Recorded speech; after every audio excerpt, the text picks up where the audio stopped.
Hey everyone, this is Tim from Your Six Tech. Today in this video, I'm going to show you how to charge your PlayStation 5 controller with your PS5. So I simply just have this USB cable plugged in, and you can use a USB-C cable, and then there's two USB ports on the back of our PlayStation 5 that we can use to charge, and then there's a USB-C on the front right here we can use as well.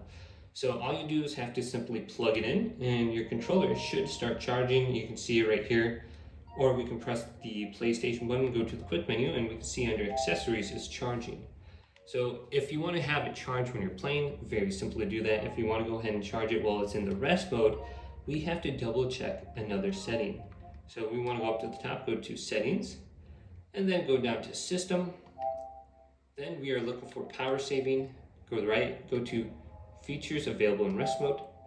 And we have this one option right here. It says supply power to USB ports. So if you put your PlayStation into like the rest mode or something like that, it's going to continue to charge your controller, but you have to choose one of these settings. If you have off selected, it's not going to do that. If you have adaptive, right here, adaptive set, it's going to charge your controller and keep charging it until it's complete. If you have 3 hours, it's only going to charge for 3 hours. If you have always, it's going to charge for always. So the power on the USB ports will never go off. So just make sure you have the correct setting, and then you can go to the rest mode, and then you should be able to charge this. And it's very easy to do. Now you can just read the descriptions for further details on what the different settings are.